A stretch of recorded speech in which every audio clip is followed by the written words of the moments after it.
Okay. All right. How's that looking? Oh, yep. It's live.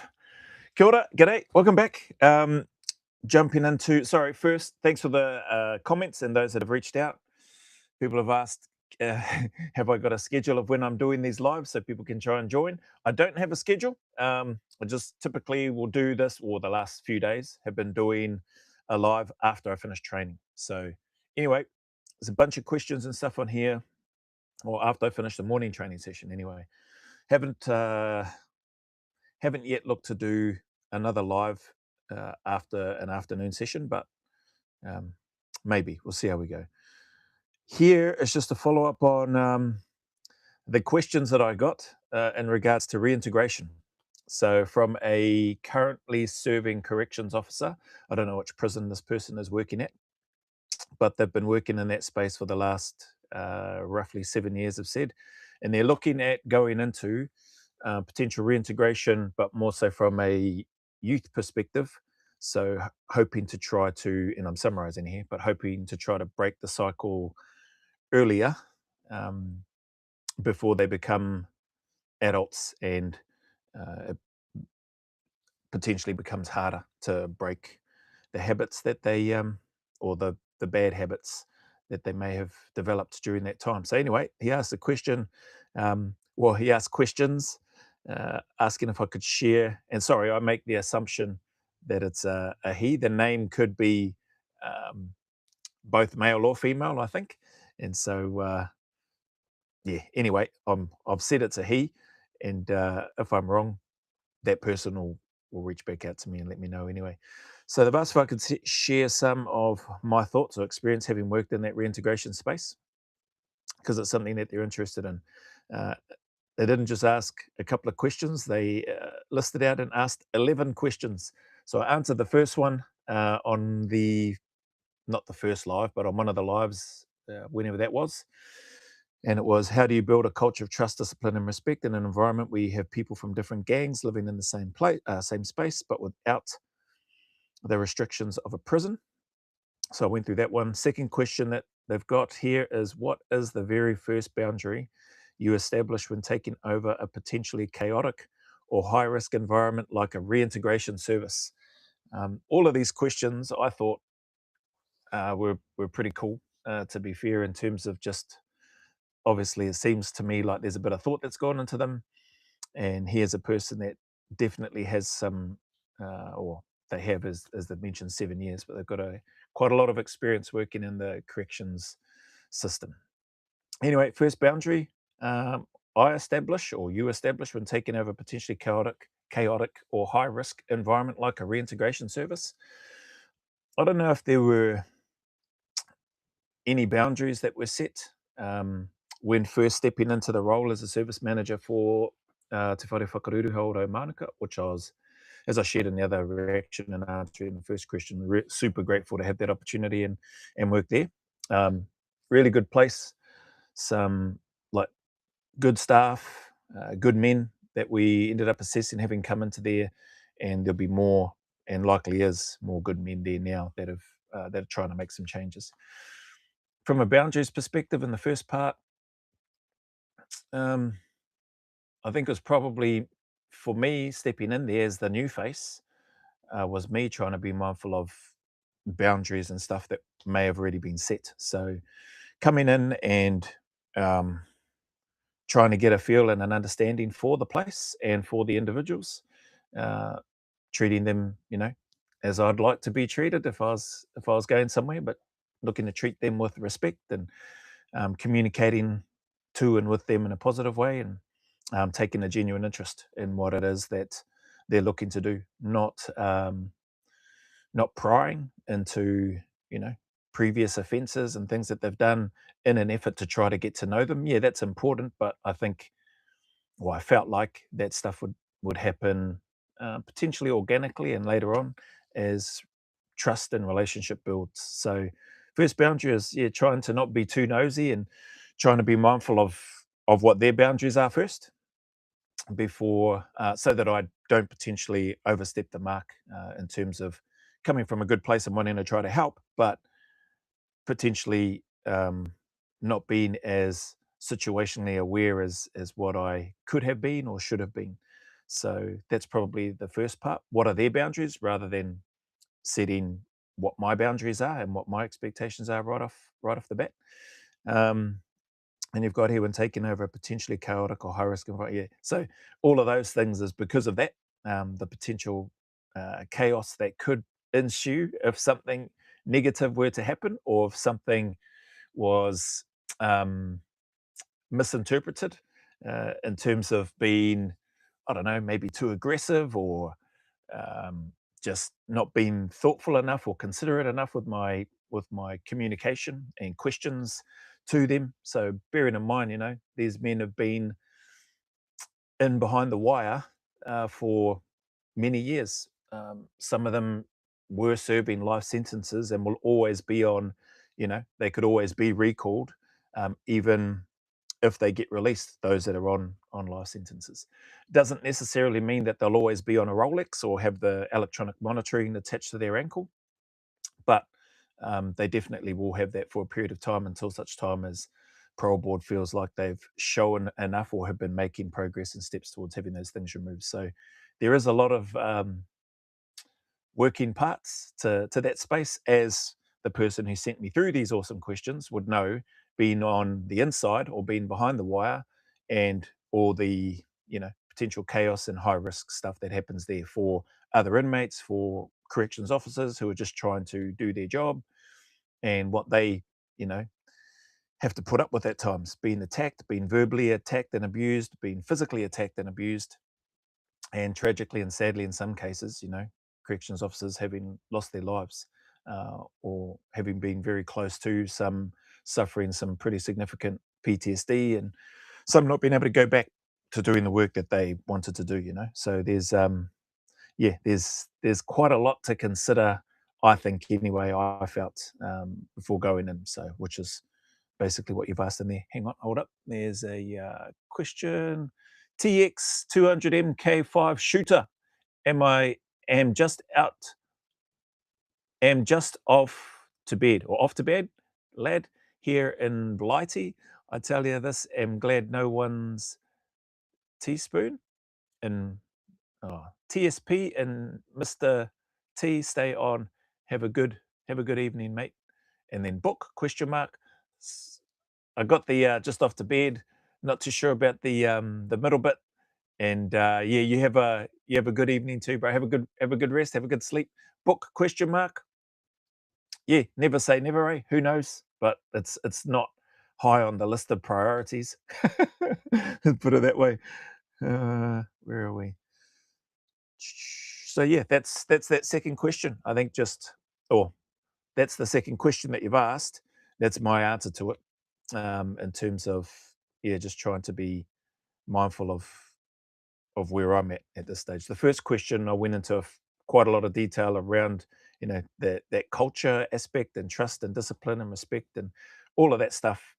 To me, I think ties in with the second question, but at the end of the day, it's time. It takes time to uh, build those things and to establish boundaries. So once I felt like I had a good understanding of what their boundaries were, then it was a case of me, I guess, slowly introducing what some of my expectations and boundaries were from my side personally, and or for not and for our team, for our staff, because there needed to be boundaries, I felt, for not only for them, for the people that we were lucky enough to support, and that we had put up a hand and said, here we are, we'd like to help out in this reintegration space, but also for our staff, for ourselves and for our staff.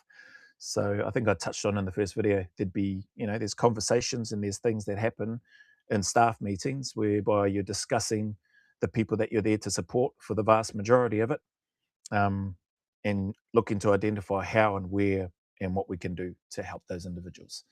And then at the same time, having meetings with those individuals, because they have to buy into what it is that they're wanting to do. And so that's why a lot of that stuff was already established before they came to our service, in terms of the process that we had, and that I think they still have today, which thereby, once they get to us, there was we set ourselves up for success as well. So they're not coming in going, oh, you know, this is what you want us to do. This is what you said I have to do. Like, no, it's not. Part of the process, you remember, was you needed to provide for us your safety plan, so that we can help you in case the wheels start coming a bit loose. And also, you need to provide for us your short, medium, and long term plans for what it was that you wanted to do from work perspective, from education perspective, from family, from where you want to move to, etc. And thereby, once we confirm that with you, which is all done before they get there, then we don't have any of those conversations, which helps establish, I guess, those boundaries. So some of their boundaries are already set because they've been chosen by them, and now it's just up to them, with our support, of helping them follow through on on achieving those things, because that's what we want them to do. We want them to be able to achieve the things that they've set out, and so that they can have that confidence and independence, and hopefully trust in us, which we felt, yeah, was going well. I felt was going pretty well. But establishing those boundaries takes time. Having boundaries for the people that you're supporting, having boundaries for ourselves, yeah, and then that made it easier. I think last part on the boundaries, one of the things that stands out for me, which I observed from I felt other good leaders that I'd had over time, not just from the military, but definitely good leaders outside, um, was like my boundaries from a accessibility perspective.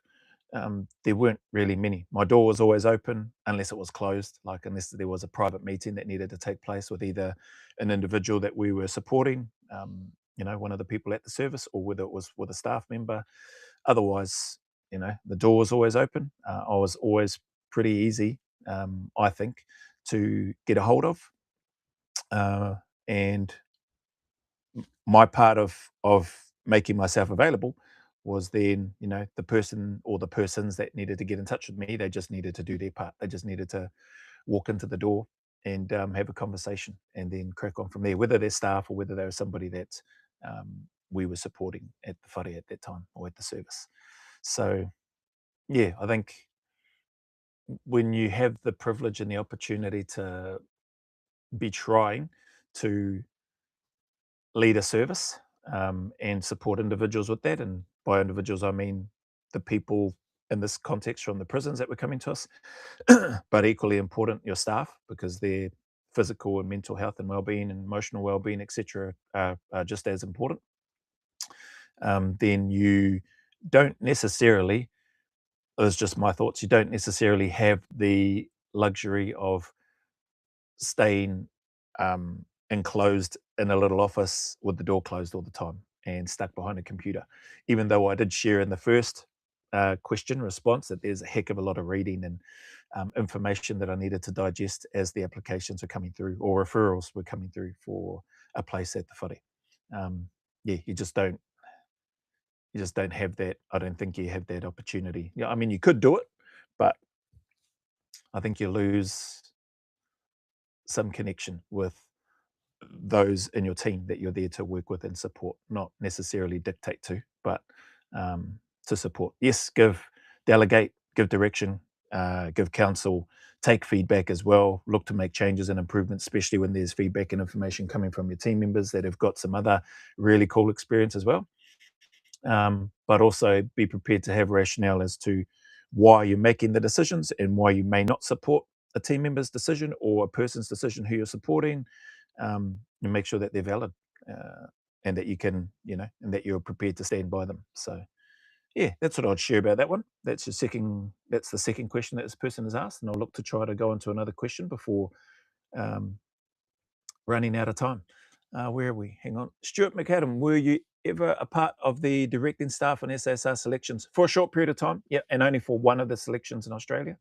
I think it was the one just before RS's selection. Oh, hang on, was it after? No, it would have been after. Would have been after RS's selection, actually. What preparation do you have to do, and what responsibilities come with being a DS on selection that our civvies may not be aware of?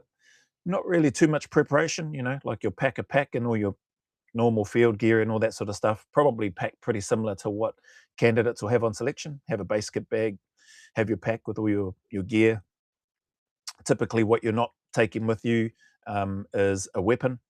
but you'll have comms, you'll have a radio, you'll have your pack, you'll have your gear, you'll have food, so you're not having to starve whilst you're there, and a lot of that stuff. So you've got senior instructors that are in charge of the selection itself.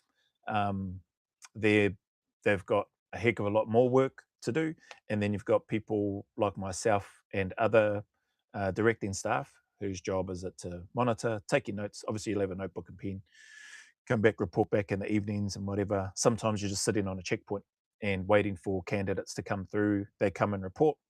Then you give them their next grid reference. They come and report to you again so that you can make note of where it is that they're going, who they are.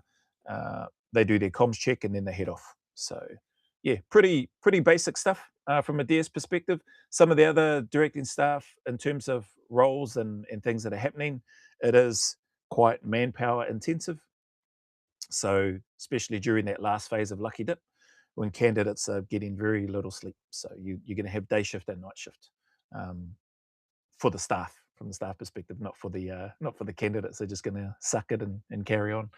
Um, yeah, but there's a lot of time spent. There's a lot of hours spent. You rotate around. You'll get an opportunity to look at different groups and therefore different candidates. And hence why I've always shared that the process is, in my opinion, fair and reasonable in terms of getting a look at candidates. So if and when candidates might feel hard done by, which has happened in the past, and maybe still happens today, whereby they'll say, "Oh, it was a personality clash, and that person didn't like me, and that's why I didn't get to go in."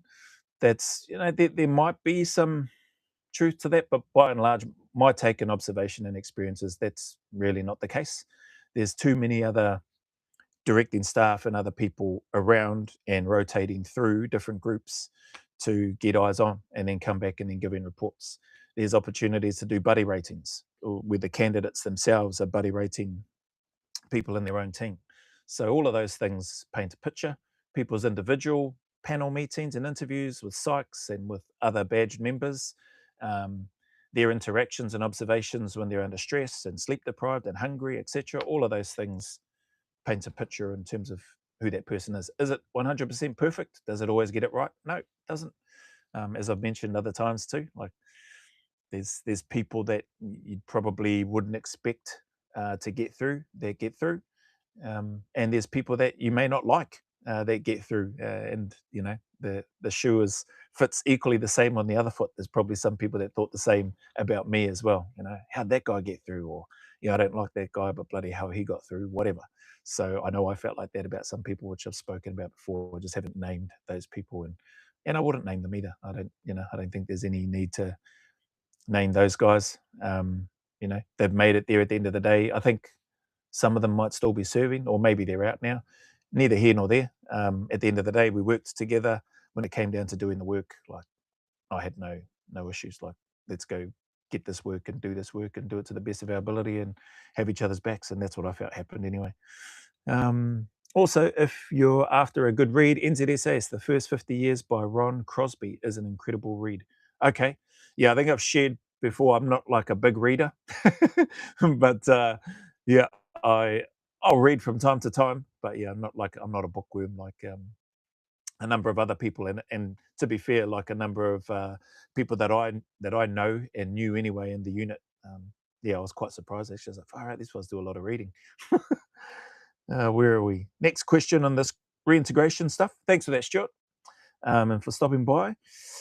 When someone has a history of committing the same crimes / offences, how do you get them to buy into personal accountability? Well, a lot of that stuff happened right in before they even got to the service. So our process was really in depth. If I try to summarize it now, we get all this information from a referral perspective. So, we'd get the summary of facts or judges' sentencing notes. We'd get case manager notes. We'd get any psychological reports. We'd get program, program / course report stuff in terms of what they've done. Violence and aggression courses or programs, counselling, some education courses that they might have done, drug and alcohol courses, etc. Like there's a whole bunch of stuff that is made available for inmates where there's time to be able to to do those, or not so much time, resources to be able to facilitate and do those. Obviously, COVID threw a big spanner in the works for a lot of people for quite a long time, which caused a further sort of not only delays, but mental health issues and maybe an increase in incidents and stuff like that because of frustrations, etc. But it is what it is in terms of the pandemic that took place. But that the, after getting all that documentation, so that's the first step. The referral comes, and there was some mandatory criteria too, right? So there was some automatic no's. So that took a little bit of time. Once we got that information through to those that were sending us the referrals, which came from corrections. So probably the two main ones I think that come to mind that were automatic no's was we never accepted anybody with any sexual offending at all, whether it was against adult males or females or whether it was against youth. Person with sexual offending history at all was just not considered for the service where we were. There's other services for that, and our service just wasn't equipped and set up to cater for that. So there's that one, and the other one was those with high. It was the wording was those with high or complex needs. So you know, schizophrenia or something like that. People diagnosed with that. Um, Potentially, we never had anybody there while I was there, but that fetal alcohol spectrum disorder was also another one of those, which would sit in that high and complex needs. Um, Epilepsy didn't sit in high or complex needs for us. Like if somebody had epilepsy, there's like medication and stuff for that, and um, not a guarantee that it will stop it, but we tried to be as considerate and as mindful as we could. Epilepsy, we didn't feel was something that uh, should restrict anybody from coming to the service where we were. But schizophrenia and or that fetal alcohol spectrum disorder, just based on some of the offending that we were aware of that had taken place by people with that type of diagnosis, um, proved to be very, very challenging. Yeah, to put it bluntly. So we didn't have uh, RNs on site. We didn't have registered nurses. We didn't have Class A medication or any of that sort of stuff locked in a safe or anything like that in the service. It was very much geared towards um, supporting people being independent, living independently, and not set up for 24/7 one-to-one care. Like it's a 24/7 service, so it's always open, there's always staff there, etc. And there's security systems and cameras and all that sort of stuff set up externally to the homes, not internally. But yeah, aside from that, yeah, it wasn't set up to be on call or be for one person to have a dedicated staff member with them an entire day or 24 hours a day, or even for the most part of the day. So that's that. Um, Second part, well, first part, all the information, gave a bit of context that comes in. Then once they get through that, so they don't fall into those two categories of sexual offending or higher complex needs, and everything else looks okay. Then I'd organise a meeting. Or the service manager would organise a meeting through the case manager to have with the individual that's applied. That person was free to have their case manager with them or a support person, typically the case manager with them if they wanted, or they could just meet with me on their own. Some of those meetings were in person, but more often than not, they were done online just because saving time traveling to and from, clearing security on the way in, and processes on the way out again. So I could interview more people within one day versus because they're from prisons all over Aotearoa, not just from one prison where the referrals would come. So all well and good to travel to a prison here in Wellington, but then if you've got one in Manawatu or Auckland or Whangarei or down the South Island, like it's just technology needed to play a part so we could be as efficient and people weren't waiting for longer than what they potentially might have needed to.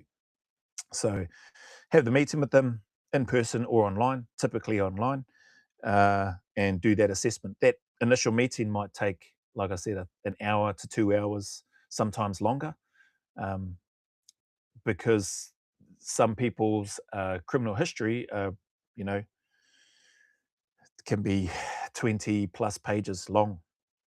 Other people might only be 3 to 5 pages. Some people might just be a couple of pages. So it really would depend. Not that I'm going through every charge and offence that's on their rap sheet.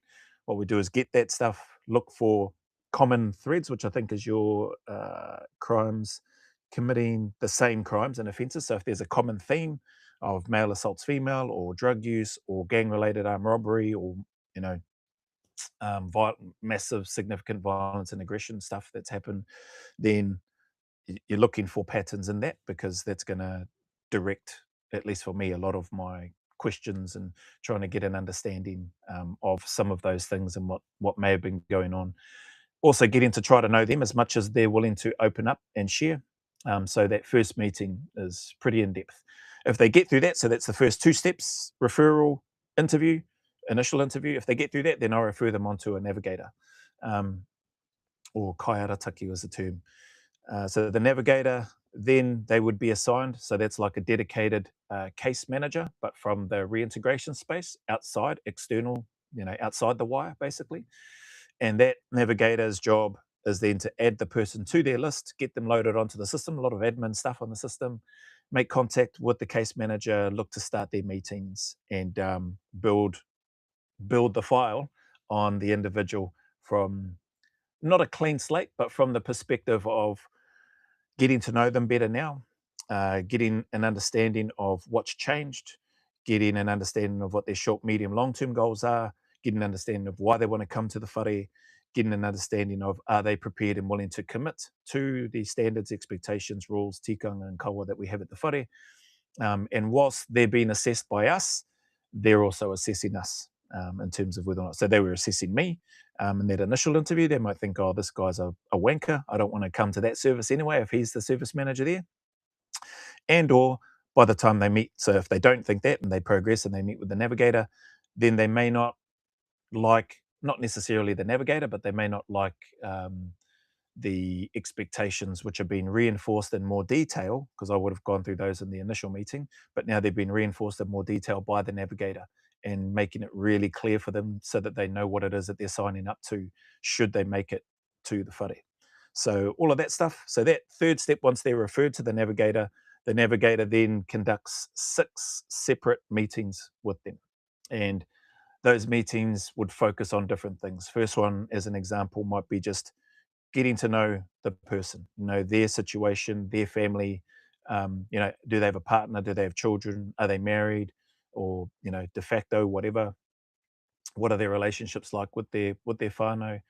Getting to know their whakapapa in terms of where they're from, and all that sort of stuff. So that takes some time. Those 6 meetings could be anywhere from an hour again to 2 hours or more, depending on how much or how little the person feels comfortable in talking to the navigator about, because there can be quite a lot of stuff that people don't want to talk about, which is fair enough. But we try to make it clear that in order for us to have a better chance of helping them, we ask these questions, and we'd appreciate their help, or their cooperation in helping us, so that we can be better set up to help them. So that takes some time. Getting to know them, their background is one. Delving into their offending history is the second one, and that's can be a pretty heavy topic. So of these 6 meetings that take place, and they can take some time to unpack. So you're delving into some, obviously traumatic for them, but very often very traumatic for those who they've committed the offending against. And we need to know, to your question, we need to know, in terms of accountability, where they see their role in that offending that they've done. Do they see themselves as the problem, or do they blame their circumstances? Do they blame their parents? Do they blame their mates? Do they blame the person that they were committing the crime against? Um, a whole number of things. So that meeting, it can be fairly heavy and detailed and long. Um, and sometimes one meeting to go through that isn't enough. So yeah, 6 initial meetings, but sometimes it may blow out to 8 or 10 or 12, because somebody with, like I mentioned, 20 plus pages of offending history, and a lot of those are the same theme stuff, so doing the same thing over and over and over again and getting the same result, um, that can take a while, without flogging a dead horse here, in terms of, I think you get the idea. So to your question, when someone has a history of committing the same crimes and offences, how do you get them to buy into personal accountability? That's where that meeting starts to dig into that, and we ask the questions to get a gauge of where they're at. Also, in that meeting will be the opportunity to, I don't know about hold them to account, but look to try to highlight and guide in such a way, or question in such a way to, do you think that you do you take any responsibility for your part in what you've done? So, for your part in what you committed against this female or against this family or whatever it is. Do you see yourself as having any sort of responsibility or ownership in that? And sometimes that can take a little bit of time for the penny to drop for some of the people that we were working with, because they'd been so used to, um, and I guess not really confronted with questions like that, that make them stop and think and go, actually, yeah, hang on, yeah, that was me. I chose to do all of that stupid stuff. It's not their fault. They didn't ask me to come and rob their house, or rob their vehicle, or come and blink and bash them over the head. They didn't ask me to do that, and that can take some time. So what's that? That's those two meetings. Another meeting then is looking at their conduct whilst they've been inside. Basically, how's that been? We've got a bit of an idea from the paperwork that's come through, but making clear to them, the need to keep their nose clean, have no misconducts or incidents or charges whilst they're inside. That if they do, that they then, they're removed from the list and they can reapply in 3 months' time. While their application is withdrawn, we'll keep them on the spreadsheet, but with a note that, we've been notified of this. They've had an incident. They knew the process for our whare, our standards are what they are. They can reapply in 3 months or 6 months, depending on the nature of that. So go through that. That's usually not too bad if the person has been staying out of trouble. Then the fourth meeting will be in and around their safety plan, including their goals for what they want to do outside of the system and out in the community. So short, medium, long term goals. Then the fifth meeting is in and around giving them greater clarity. And all during these meetings, there's little bits sprinkled in terms of what the whare will accept, because I touch on a lot of that stuff during the first meeting that I have with them. And then the navigator reinforces a lot of that stuff as they go through, when times and moments are appropriate to bring certain stuff up. So then the fifth meeting will typically be the going through what the rules and regulations, for want of a better term, are for the whare, the do's and don'ts, the cans and can'ts, the curfews, the timings, the structure, the routine, the expectation of them, the no drugs, no alcohol, you know, you do any one of those two things, the random drug and alcohol testing, you test positive, you're gone. You're found with alcohol or drugs in your whare, you're gone. You'll be exited, etc., etc. So all of that stuff is laid out, in black and white for them, and they're encouraged to take notes during the meeting, because we don't, it can be pretty hard to try to remember everything, especially what we had in place. At the same time, they didn't need to remember or record word for word or verbatim the the expectation, as long as they could show us and prove to us a good enough understanding of what the consequences were, or what our position was on drugs and alcohol, house inspections, cleanliness, tidiness, inside and outside of the home, timings and reportings, curfews, daily structure, their goals and what they want to do, a whole bunch of things. As long as they could give us, in their own words, an adequate explanation of their understanding and show us that they do understand, then it was generally okay. It's not like it wasn't super difficult, put it that way. And especially if they wanted to take notes, they were welcome to do that. They could bring them in for what would be the sixth meeting, which was usually back with myself and the assistant service manager. Um, Assistant service manager would typically lead that meeting. I would just be another face in the meeting, and the navigator would be in there, typically online. And then the person could have their case manager with them as well if they wanted, and they could bring their notes in terms of what they've discussed with the navigator as they go through, or as they'd been going through up until that point. And then basically the assistant service manager is doing a final sort of check in, pulse check, where this person is at, how they've progressed, how they've found our process for assessing and looking to onboard them to the whare. And anything else that might have been missed during those meetings with the navigator. So we're sort of, we've had the corrections referral cast eyes over their application. We've had me cast eyes over the application, as well as have a face-to-face, just a one-to-one or one-to-two if they have their case manager with them. Then they've progressed onto a third set of eyes, the navigator, who's had a fairly in-depth relationship with them, and they, like I said, they become like their case manager out in the reintegration space or outside the wire space, because they'll have more regular contact with them when they come and if they make it to the service as well. So they've had some pretty deep conversations and stuff in there over 5 or 6. Then a fourth set of eyes is the assistant service manager, who comes in, who leads and runs that final sort of assessment, we would call it. And then if they get through that final assessment, then they go to an iwi panel. So then there's 5 sets of, well, there's more than 5 sets of eyes, but there's 5 steps at this stage. And at the iwi panel, we'd have kaumātua from both iwi, Ngāti Toa Rangatira and Te Atiawa. We'd have representation from corrections. We'd have representation from a member of the local parliament or local government would be there. So they lived in that area. They actually just lived down the road from where our reintegration service was. So there's another 3 sets of eyes, and we would invite the general managers my general manager, my direct boss, Thomas, as well as a couple of other head people from the iwi as well, if they wanted to come. So sometimes you'd have, 4 to 7 sets of eyes in that iwi panel, who then those other people that haven't been involved in those initial processes that I described earlier, in those other 4 steps, that's their opportunity to then grill us and ask us questions about the individual that we've been doing all this homework on and assessment of, to see whether or not they're able to come to the whare. Now, when people hear that and would hear that, they'd be like, man, person will be finished their sentence by the time they get to your service. But surprisingly, no.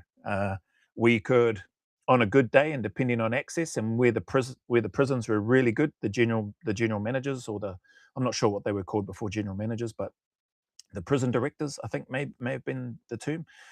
Those roles and their case managers and their principal case managers, people that worked in that space and who also wanted to help people get out of prison and make better choices and make a life for themselves and their families, etc.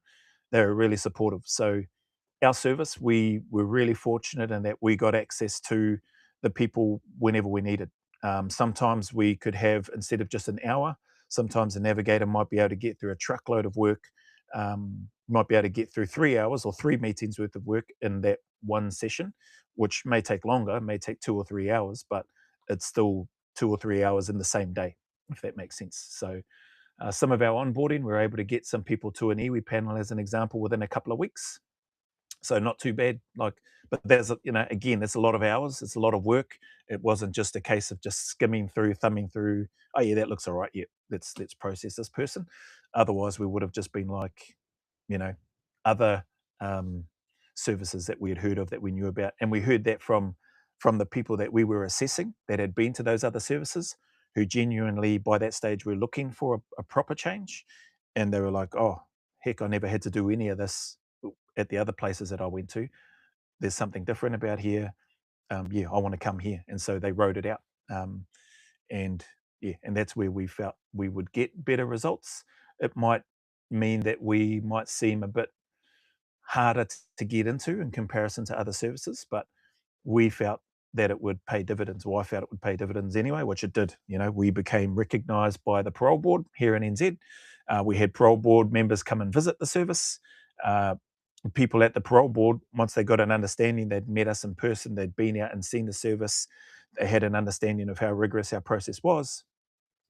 And when we attended a parole board, it wasn't always a guarantee, but it showed the parole board that the person that was up for parole and being reviewed had been through a heck of a lot of steps that had been rigorously tested and investigated and reviewed by us to help with their decision. So, and they knew that we were set up and able to help these individuals, and we had some runs on the board. So yeah, it definitely helped the individuals, and it helped us be more successful along that path as well. So the all of that stuff in terms of your third question, when someone has a history of committing the same crimes and offences, how do you get them to buy into personal accountability?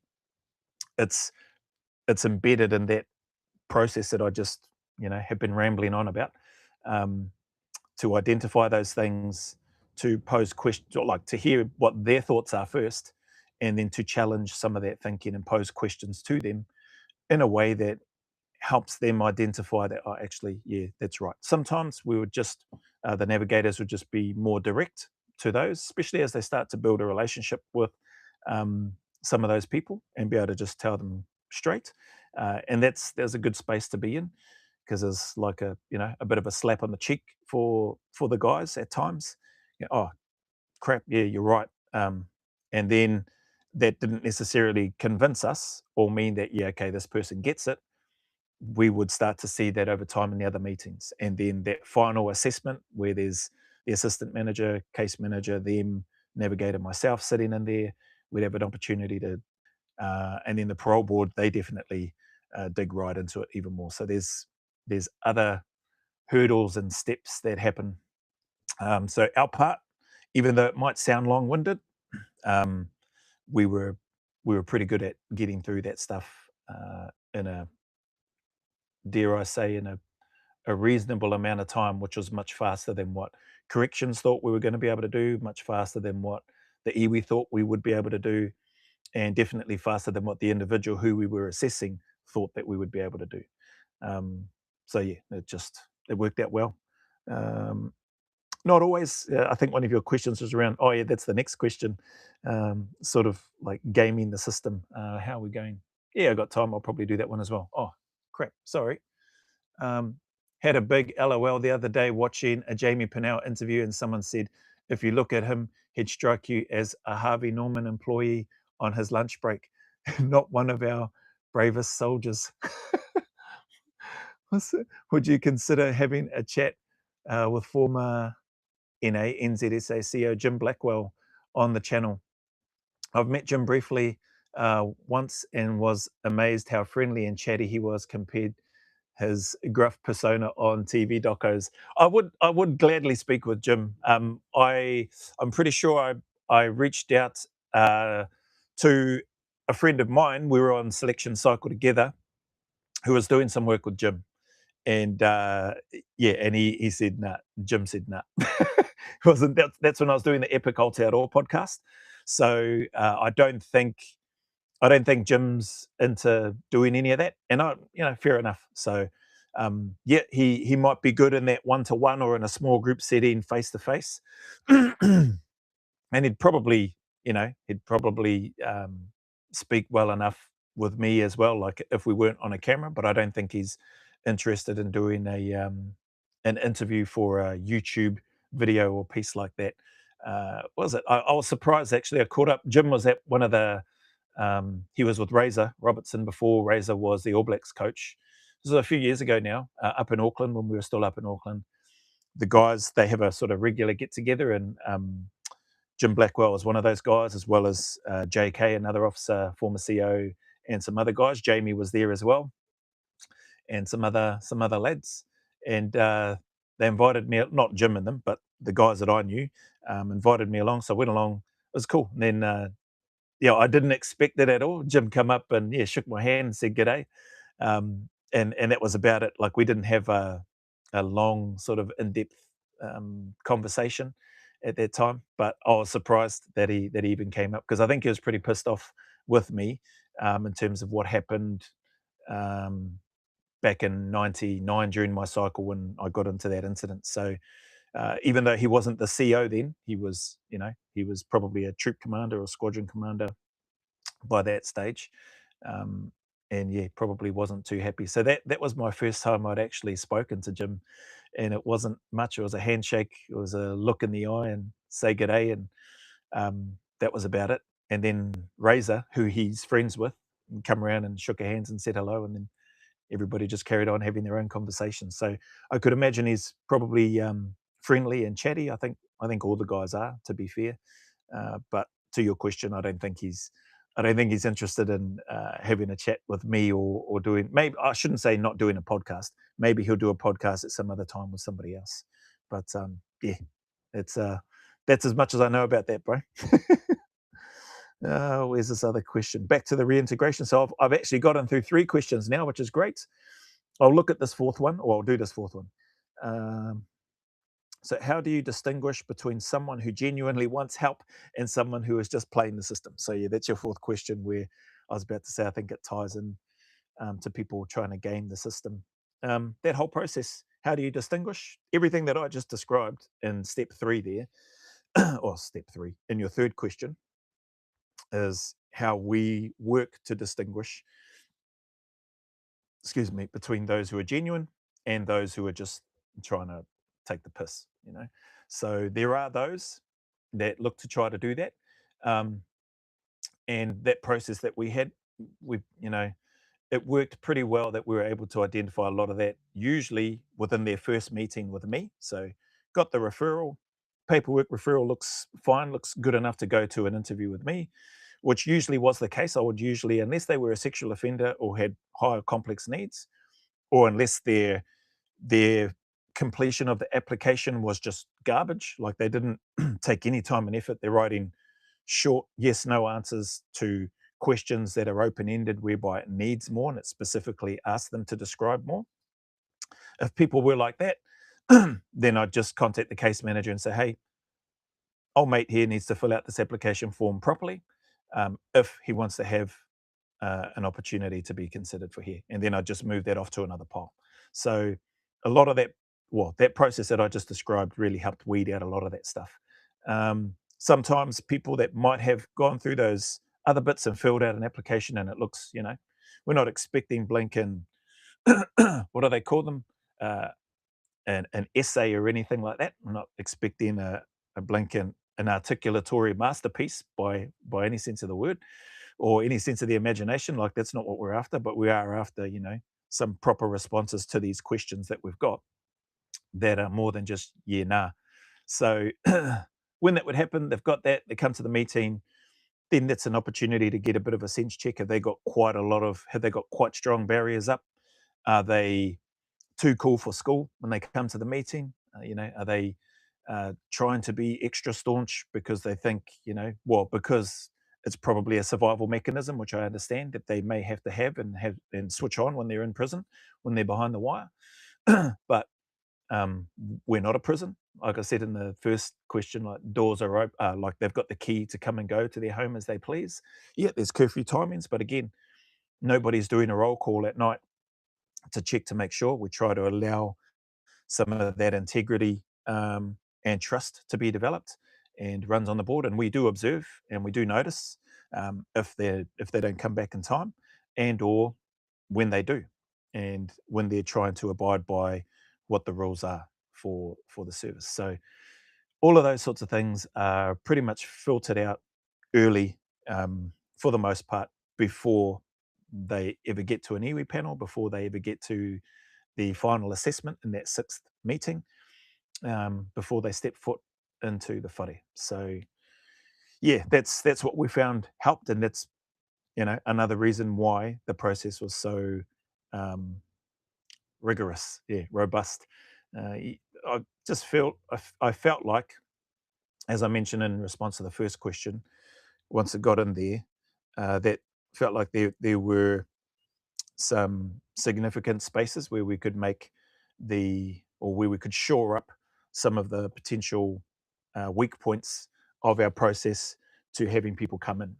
And some of that, in terms of what I haven't spoken about, is because there were sadly some people before I'd got there that had breached. You know, the process wasn't as rigorous. They decided that they were going to consume alcohol, which they did.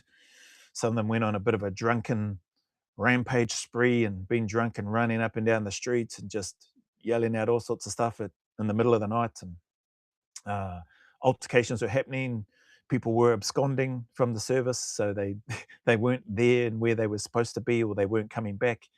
And yeah, we just identified that, like, if we want to avoid having that and disrupting the neighbours and giving ourselves more headaches and feeling like we're failing in terms of the people that say that they want to come and get the help and then they just go back to doing what they were already doing before they got to us, then I felt like we needed to change some stuff and we needed to introduce some things that were going to give us a better chance of being successful. So that's what we did.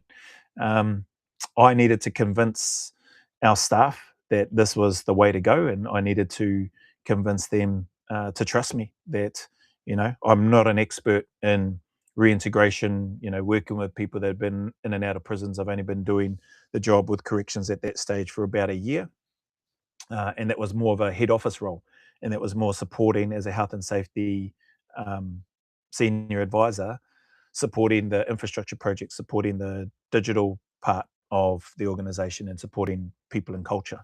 So those are the three parts under my portfolio.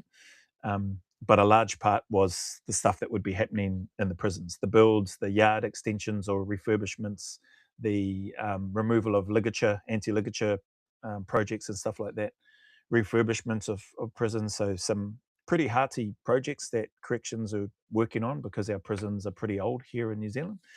And yeah, and the need to try to improve those, not to make things more comfortable, but to make them safer, make them more compliant, safer for the inmates and the staff and the visitors that might come into those places. So um, a lot of work and an opportunity to go around to those different places. And so during those times, I'd get interactions or have interactions with people, even though most of the time we were told not to interact with inmates, but if somebody's going to say hello to you, regardless of whether they're a prisoner or not, and yeah, they might be doing it from a cheeky perspective. Yeah, they're probably doing it to try to gather some information, try to win some people over and get favors, whatever, a whole bunch of like anti-corruption stuff. I forget the other term that they had for it, to be mindful of and watch out for as part of your induction when you go into corrections. But they're people at the end of the day. And if somebody is standing on the other side of a fence and they say, hey bro, kia ora, bro, hello, what are you fellas doing? And we just stand there and say nothing. Um, for one, it made me feel real awkward. It felt unnatural to do that. And two, I just didn't think it was polite. So yeah, so I'd say hello. So, hey, kia ora, bro. And they'd be like, oh, what are you up to? And I'd be like, oh, just doing some work. And they're trying to get some information. Oh, what sort of work is that? What he's doing? What sort of work? It's like, oh, just some stuff, bro. Like, yeah, can't really get into it, but you know.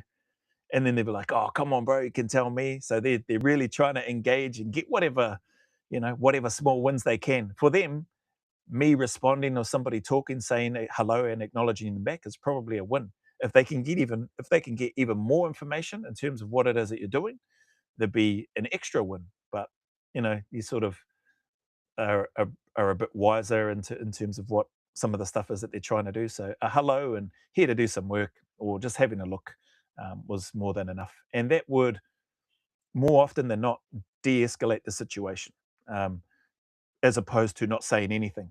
So when somebody says hello in the prison system and then you just flat out ignore them and they say hello again and again you ignore them, well then they get pissed off. And then they start hurling abuse. And yeah, sticks and stones, you might say, and they're only words and they can't do anything because they're on the other side of the wire. But for the for the sake of just avoiding that and keeping things calm, cordial, whatever you want to call it, so that you can carry on and do your work, they feel like they got to win. They're like, haha, yeah, made them say hello, whatever, without them then having to lose their rag and get all upset.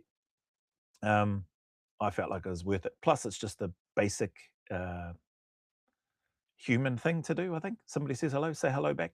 Unless you hate that person's guts because you know who they are and or what they've done, well then yeah, I understand you're not, saying hello or acknowledging the person. But as I didn't know those people, if we were there, then just say hello back, even though we had been given instructions by oftentimes, which is surprising, the corrections officers. I understand that's their job, that's their process, they've got a reason for that, but yeah, I'm my own person as well. And if somebody's there and they're saying hello, and I know I'm not going to give away uh, any information in terms of what we're there for, I'm going to say hello back. So yeah, there's fair. I wouldn't call it politics. There's measures in place, I guess, to try to keep people safe as well as they can. Because as we know, sadly, there's a lot of corruption that happens as well in the prison systems all over the world. New Zealand's no different. Um, Plenty of articles where corrections officers have gotten into relationships with inmates, from males with female inmates and females with male inmates. I don't know if same sex, maybe that's happened as well. There's been cases in the papers here in Aotearoa whereby inmates have been provided with cell phones, food, other contraband that prisoners are not supposed to have in their cell. Um, yeah, so it happens everywhere. I mean, contraband drugs and all that sort of stuff isn't getting into prisons by itself, So sadly, there's people that either choose to, knowingly because they're maybe getting paid or whatever, or people that potentially just get caught up in stuff and don't realize it, or they've been deceived and tricked into becoming good friends with these people that are inside for oftentimes for doing some bad things or making poor decisions. On that note, the former service manager for the whare that I'm talking about, he said something that's always stayed with me. Everyone, he reckons, I mean everyone, so we're all just one poor decision away from ending up in prison. That's always stayed with me, that comment. I'd never heard that before until I met with him. Anaru was his name, and Wayne, and I just thought, man, that's a really it really hit me, that statement. We are all just one poor decision away from ending up in prison. Whether it's an accident, like a poor decision by accident, you know, driving along the road and something drops on the ground while you're driving and you reach down to try to get it, or you're distracted for a split second and heaven forbid somebody walks out onto the road, or you veer off onto the wrong side of the road, or you veer off onto the footpath and you collect somebody and they die, whatever. We're all just like, that's just one example that popped into my head when he shared that we're all just one poor decision away. Other poor decisions might be very deliberate and intentional, like fraud or ripping people off or dealing or whatever, or looking to go and hurt somebody. Those seem like more deliberate, thought out decisions, as poor as they may be. But others may just be accidental, or non malicious, no bad intent intended, but bad things happen, and so as a result, you may end up going to a place where you didn't plan on going. So yeah, pretty still stuck with me. I think I'll always remember that comment. Um, we're all just one poor decision away from ending up in prison. Not from a pessimistic perspective, just like a conscious knowing that, yeah, that's true. That's a reality. Oh, who's this? Some cars just reversed into our driveway or mum's driveway. Oh, it looks like a friend of hers. That's all right. What's next? So that's the gaming this. Well, not gaming the system. That's the distinguishing between someone who genuinely wants help and someone who is just playing the system. Uh, right, they're all right. What have we got here? Oh no, I thought there was another question. No, the last one was the Jim Blackwell one. Where are we? What did working at the Wellington Reintegration Whare service teach you about the necessity of routine and the effects of institutionalization on long laggers coming out of prison? Wow, that's right. Yeah, I remember when I read through all these 11 questions. Yep. Um, that's a big question. I'm going to do my best to lean into this one as well. So, what did working at the Wellington Reintegration Service, where I was at, the whare, teach you about the necessity of routine? So, the routine and the effects of institutionalization. So, routine first, regardless of whether they were a short lagger or long lagger in their time in prison, the routine and structure was really important, we found anyway.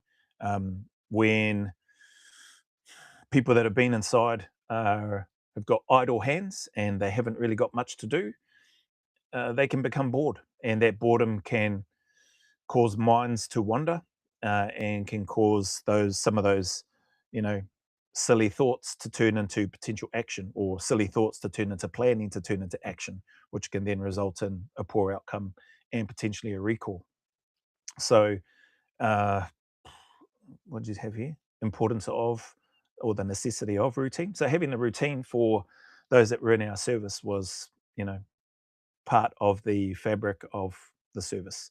And that was part of what was explained and discussed with individuals before they made it. So they had a pretty good understanding of what the routine and day would be, but at the same time, allowing a large chunk of the day for freedom because they are free, they're released on parole, freedom to do the things that they want to do, but being available to support them, to help them towards those things. So more often than not, their goals, short, medium, long term, what are they now doing with their time that's going to help them move closer to those medium and longer term goals that they've set.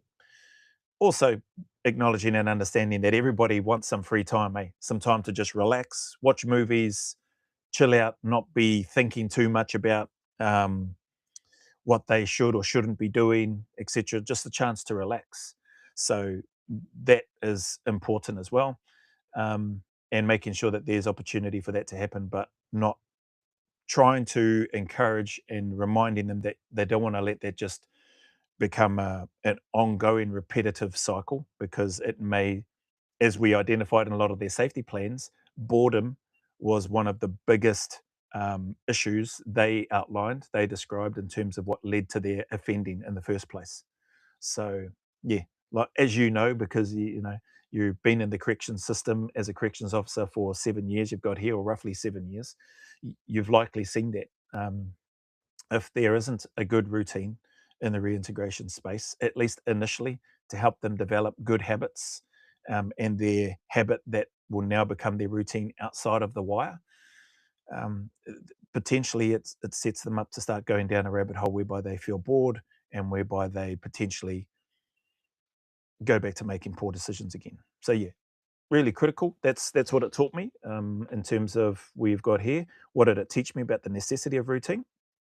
That is critical to helping these men, not taking away the fact that they still have ultimate ownership over their over themselves and over the goals that they've chosen or that they've outlined that they want to achieve. So our job is to support and to remind, not to do the work for them, and not to be the scapegoat for them. If they're not achieving something and then they want to sit back and try to blame us, which some people did from time to time, or you aren't doing this, you aren't doing that, you said that you do this, you said that you do that, then we needed to be, hence why we met every week, all the staff together, and discussed each person in our service at that time. We needed to be 100% with our feedback, in a constructive, respectful manner that could outline everything that we've done and hold them to account, so that there was no trying to point fingers and blame, which more often than not was a lot of stuff that they were used to doing in prison. Really easy once they were inside to blame the corrections officers for not letting them do this and that. Really easy when they're inside to blame the victims who they've committed crimes against. Very easy for them to blame their family members, to blame their situation, uh, to blame their upbringing, everything in between. And don't get me wrong, a lot of that stuff may have some part to play. I don't think blaming the victims has any part to play, but some of the upbringing, some of the what they were exposed to, so the fact that a lot of them were beaten, some were abused as well at home, exposed to drugs and alcohol from a very early age. Were living out on the streets on their own, having to fend for themselves for long periods of time. A lot of that I acknowledge and we acknowledge can contribute to um, the decisions, some of the poor decisions that they make. But ultimately, again, reminding them that it was them that chose to make that decision, and reminding them, as gently as we could, like, how did you feel when you were being beaten? How did you feel when you were then forced to go live out on the streets and fend for yourself and rummage through rubbish bins trying to find some scraps or some food to eat because you were hungry? Um, Going into public toilets and just trying to drink some water, some clean water there, or going to somebody's tap on the outside of their home and using the hose and drinking out of that or whatever. Like, why would you think that if that's what you went through, that it would be okay to then go and commit these crimes against other people, or hurt or harm other people? Like, and those things, don't always work the first time, but sometimes when you find ways of trying to connect with the person and finding different ways or alternatives, maybe it's the way that lawyers ask the same question but in different variations, um, we were oftentimes able to get through to people that we were lucky enough to work with, and you start to see some significant change for the better in a positive way when you are able to connect with with people in that sort of way. So that was pretty cool. But yeah, definitely important, necessary, and the effects of institutionalization. This part is a really big topic, I think, as well, um, and a really valid point. People that have been in prison for for a long period of time. Some people more than half their life. I'll give you an example without sharing the name. Uh, there's a young fella. He's around about my age. He is, I think, he's 1 year younger than me. He had spent 31 years in prison for murder. He murdered a person here in NZ at the age of, I think he was 15 or 16 at the time. He broke into a home with two of his friends. I think one was a family member. Both may have been family members, actually. And the person in the home, uh, the male of the home, started, defending his space. There were three of them. Two managed to get away. He managed to grab one of them, and I think was dealing to that person. That person called out, yelled out for help, and oh, I think here comes Mum.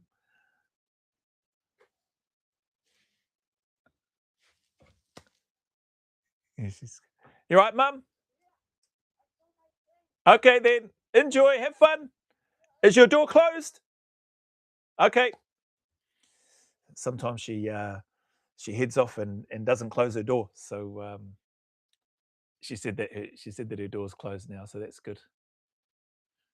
Poor Mum. She had an accident in her car, and so her friends come pick her up and take her to the shop because our vehicle isn't here. My wife uses it to go to work. Okay. Yeah, I'm not sure why that happened. She just started comes and lets me know when she's heading out. I was like, Mum, you're 76 years old. You don't need to tell me anything. It's my job to just come and check on you from time to time. You don't need to tell me if you're going out. You do what you want. But anyway, she has, so I'll go and have a look in the house later on. Where was I? Yeah, so the person was the owner of the home was dealing to one of the people that had broken in. He called out, that person called out for help, and this young fella um, ran back to help his friend, family member that was getting dealt to by the owner. And he grabbed the first thing that he could see in the kitchen, which was a knife. The person the person then saw the young fella. The young fella, like, just as he describes it in more detail, I'm just summarizing here, straight away just stabbed the guy right into his chest, into his heart. And he said the guy dropped straight away, like, out, done, passed away. And yeah, then he helped his mate. They ran away, but he was captured, charged, convicted, and had been in prison for over 30 years. And he had been up on at least 10 other, maybe more, parole boards, and declined each time. Uh, we got his referral, um, went through that process, and went through everything that we just outlined. Massively, massively institutionalized. That's all he's known from the age of 15, 16 years of age. Prison is all he's known. Uh, I had guys that we were working with, older adult men, um, that that knew this person and said, "Yeah, I've watched him grow up in prison. I've watched him, because that adult male has been in and out multiple times, um, and expressed that he watched this person grow up in prison." So anyway, we went through the process. We had this guy in our service. It was the first time he had been released on parole. So 10 other times gone up. Now people might go, "Well, serves him right." They broke into person's home, person's there with his wife. Sadly, that person doing what I think any male would do: defend his property, defend his loved ones. Sadly, lost his life in the process. Anyway, uh, people may look at that and go, "Well, serves him right. Life is life." And I've openly shared my thoughts on that. The if you've the death penalty, I've openly shared my thoughts around that. Like when those things happen, obviously we don't have that here in New Zealand or Australia, and from what I understand, what people have shared, I don't think it's around anywhere in the Western countries that I know of. If it is, let me know. Correct me. I don't know. It's not something I've looked into, but definitely a life sentence for the family members of those that have lost their loved one. And then when you have, a life sentence, I've I had always struggled with why do they then get released, albeit on parole, and there's still restrictions after X amount of years. If life means life, then shouldn't they be staying there for life? That was my thought anyway. Anyway, that aside, um, going into one thing, I suppose, for context, going into a job like that, into a reintegration service whereby you're going to be, whereby you're volunteering, putting up your hand, saying, "Hey, I'm here. I'm prepared to work with individuals that have been in and out of prison, that have committed some, terrible crimes against people."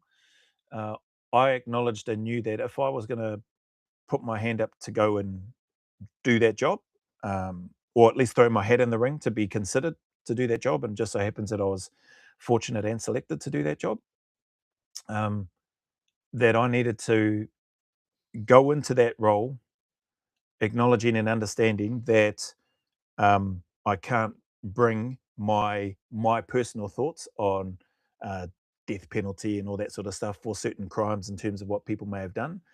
That I couldn't bring that into that space. Like it, it just if I was going to bring that mindset and mentality into a reintegration service like that, then I shouldn't be there in that job. That was my so I identified and knew that before I applied.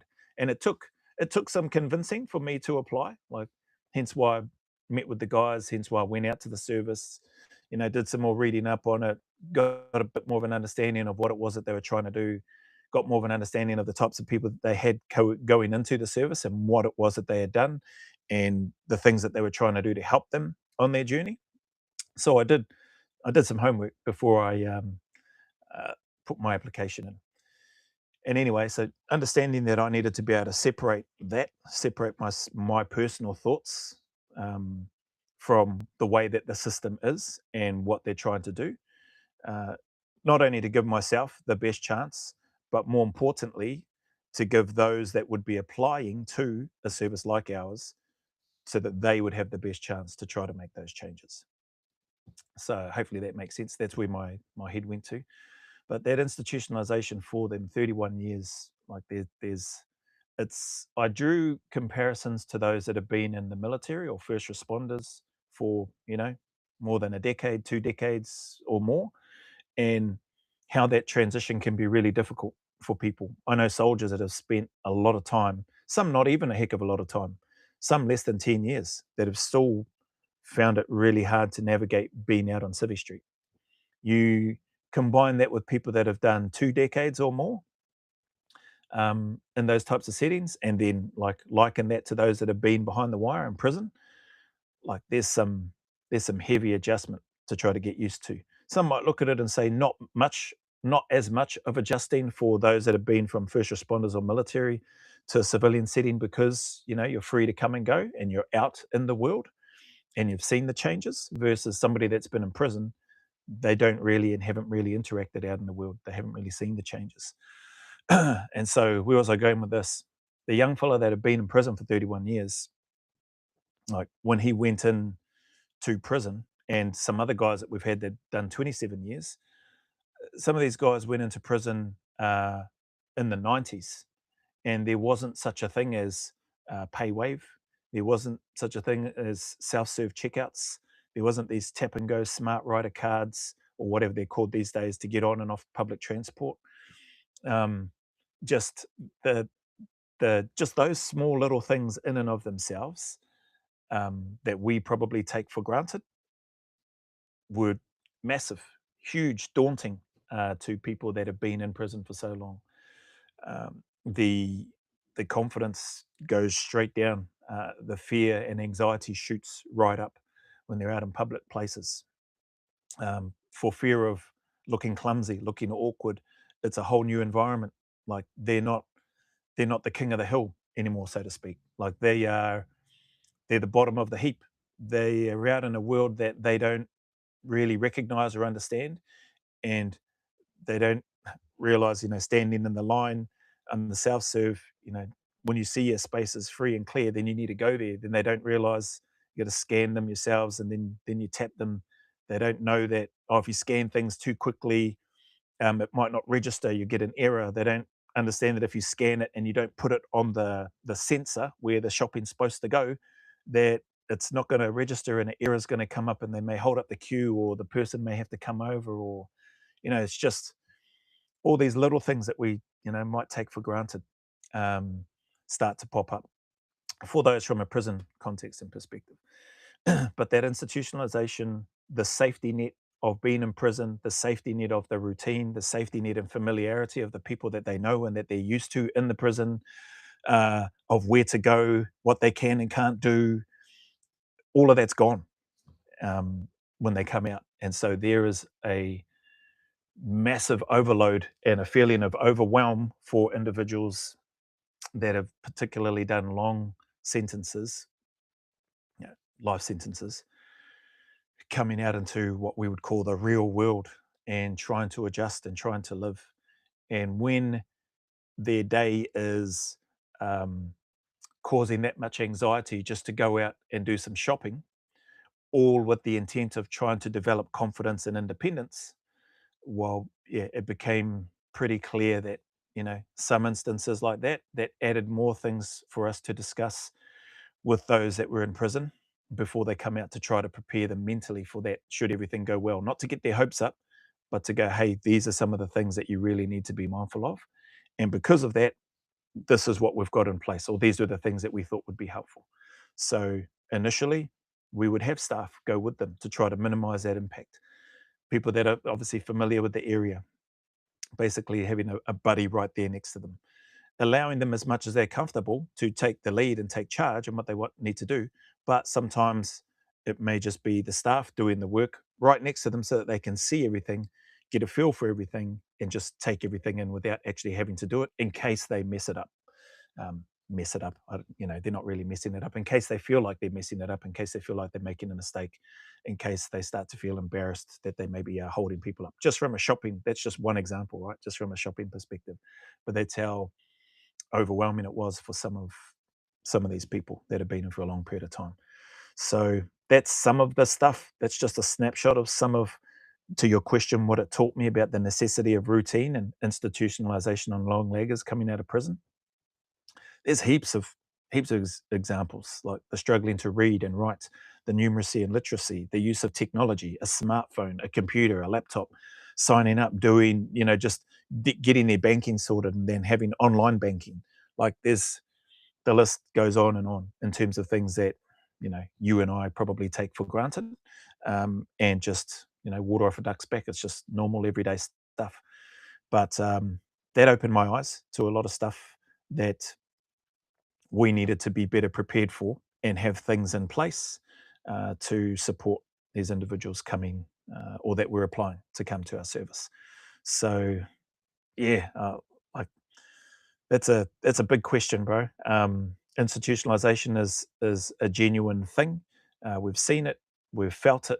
I know people personally that struggle from not only a prison perspective but the military side of things, um, and yeah, and there's other people as well that have served long periods of time in other industries that you know can cause some real severe anxiety when they look to step into something else, or do something else. So yeah, that's uh that's my response to that one. What it's taught me, it's a real thing. It's important, and trying to identify and have some plans and processes in place that you can take action on to help those individuals is really important. So as you've mentioned, you're looking to get into that youth space to try to you know, address some of these things, if not all of these things, sooner rather than later. Um, that's a great space to be in. But I don't know about institutionalization, but I definitely think that there's probably a cycle of bad things that have and that do happen to young people that can be hard to break. So if you can get to young people earlier, sooner rather than later, and try to share some of those or help in a way to help them identify, build that relationship, trust, connection, etc., and then work with them um, to try to make those changes, then you're probably going to have some success, I would imagine. Hopefully, anyway, fingers crossed. I know there's some bloody little toe jams and rat bags that are committing a whole bunch of, you know, burglaries and robberies and all that sort of stuff here in New Zealand, which is a real shame.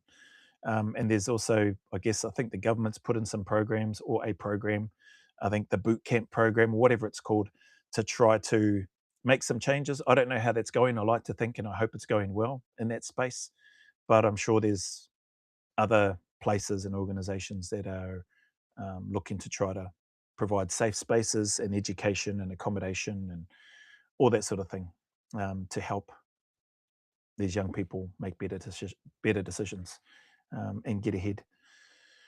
Right. So that's your fifth question. How are we going for? Well, bloody hell, it's only an hour 21. I've done longer lives. I'll go to the sixth one. Hang on. No, that's all good. How did you structure a day for someone who has never had to answer to a schedule in their life? How did you? So, wasn't necessarily us structuring the day. Like I said, in that process, their short, medium, long term goals by and large dictated what their day could and in some cases should look like. Um, as I mentioned before, allowing for downtime, free time. Everybody needs some downtime and free time. But, you know, typically there'd be a morning get together at the service, at the main office, where all the men would come in. It's like a check in.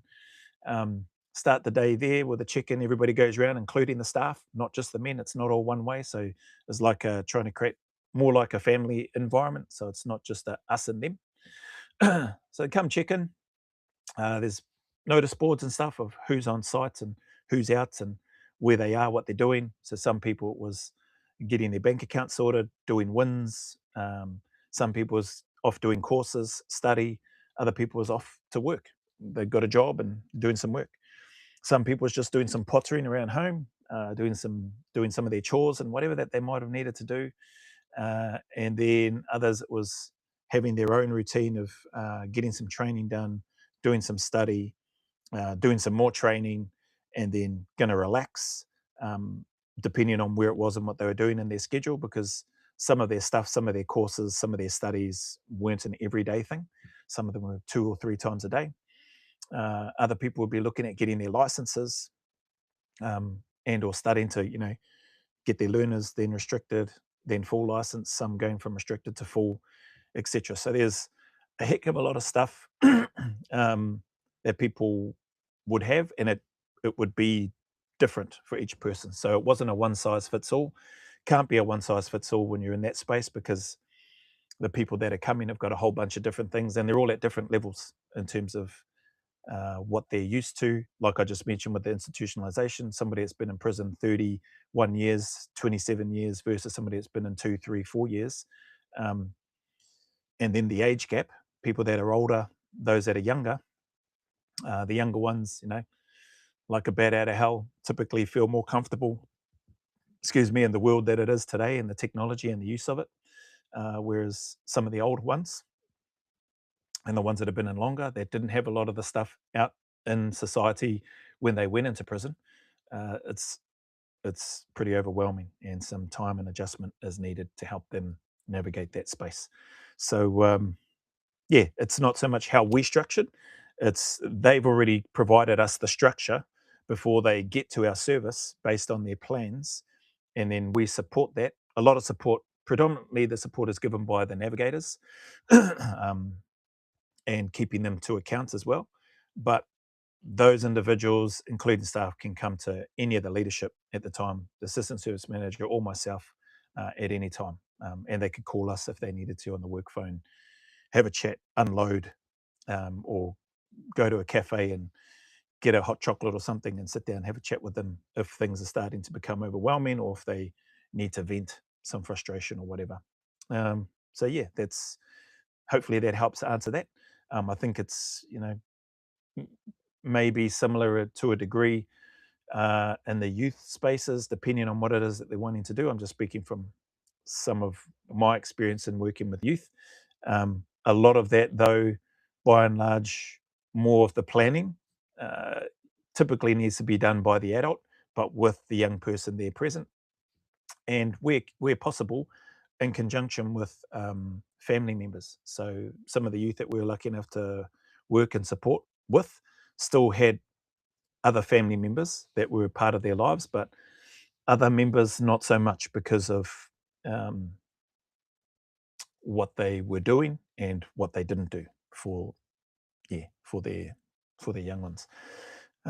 So yeah, similar in that space when working with adults. Not so much us structuring them, us keeping them on track with what they've got on, helping them get set up. So, like I said, some of those that wanted to learn computers or brush up on their numeracy, literacy Aotearoa is a great service that would be used. Other little services in and around the local areas also had providers that were open and voluntary, or that would volunteer their time to teach and help people, from not just former prisoners, but anybody that was looking to try to improve themselves. So there's lots of cool little services out in your communities, local communities that provide a platform and a service to help others. So all of that stuff, what was it, structure day for someone who's never had to answer to a schedule. But in terms of never having to answer to a schedule, some of that revolved around reminding them that they did have a schedule while they were in prison. So that's just a reality. That's a fact. They do have a schedule, so they are used to answering and responding to schedules. Hence, why boredom can be such an issue, which can cause people to slip back, and why that's important to us, and why it was important to us to make sure that we had some sort of routine and schedule there. But a lot of it trying to empower these men, when you're talking about the adults and former prisoners, to take the lead, to take charge on that, and then having staff there to support. That's number 6. Number 7. How do you maintain your own mental boundaries when your daily job involves carrying other people's trauma? Well, um, lots of different things that people can do. So the EAP, that Employee Assistance Program, is one of the things that was obviously a part of the Runanga and what they had available. Corrections obviously have that as well. So there's that for people that want to go down that route. Um, there's, in terms of how do you maintain your own mental boundaries. So for me, I never used the EAP. I never felt like I needed to. Um, Mental boundaries for me, like just training for me has always been a big part, has always been just a safe haven, basically. It's just been a safe space, safe place for me to just forget whatever else is going on. Or even if I have been thinking about what's going on, to vent some frustration, I get my heart rate up enough that I am soon forgetting about the issues and the frustrations that I had in relation to work, which then protects my mental bandwidth, and I'm just focusing on then trying to breathe.